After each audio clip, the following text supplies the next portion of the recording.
Habari hii inatokea jijini Arusha. Ripoti ni mwandishi msomi naitwa Korumba Lebabas. Katibu mkuu wa Jumuiya ya Wazazi Chama cha Mapinduzi CCM Ali Hapi ameendelea na ziara yake katika mkoa wa Arusha na kukagua miradi mbalimbali inayotekelezwa na serikali ya awamu ya 6. Ziara hiyo ni sehemu ya maandalizi ya kongamano la Jumuiya ya Wazazi Taifa la kumpongeza Rais Dr. Samia Suluhu Hassan kwa miaka yake 4 ya uraisi. Hapi akiwa katika shule ya sekondari ya Arusha hapa anaeleza mafanikio ya Mheshimiwa Rais Dr. Samia Suluhu Hassan katika sekta ya elimu.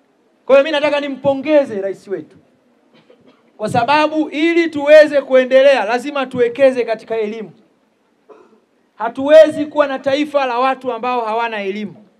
Hawatalima vizuri, hawatafanya biashara vizuri, hawatakuwa wauguzi wazuri, hawatakuwa raia wema na wazuri katika taifa lao.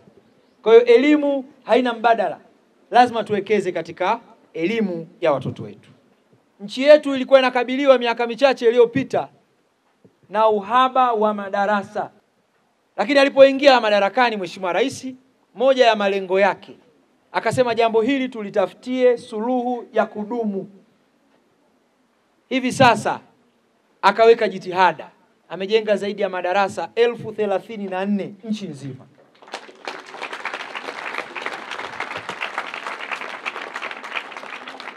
Zimejengwa shule za sekondari 2023-24 hapa. Takwimu zinaonyesha zaidi ya shule mpya 1000 zimejengwa Tanzania nzima. Mkuu wa shule ya sekondari Arusha amesema kwamba anaishukuru serikali kwa jitihada zake za kuboresha miundombinu ya elimu. Kupitia mradi huo wanafunzi watapata mazingira bora ya kusoma na kufikisha ndoto zao. Mradi wa kwanza ulikuwa ni mradi wa madarasa 11, mradi wa Uviko.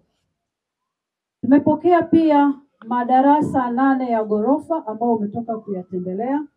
Muda wote tutakabidhiwa. Mradi umekamilika ila mkandarasi anakamilisha viti na meza. Ametusaidia sana kwa sababu ametusaidia kulipa ada kwa ajili ya sisi wanafunzi ambao tulikuwa tukipata shida ya kulipa ada. Yeye ametusaidia na sasa tunafika shuleni na sio kubaki mitaani tena.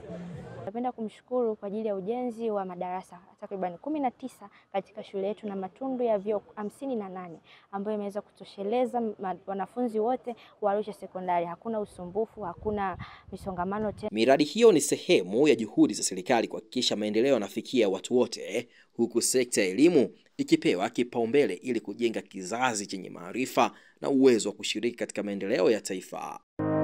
Ili kuwa mwanafamilia bora wa Global TV, usisahau kusubscribe, like, kushare na kucomment.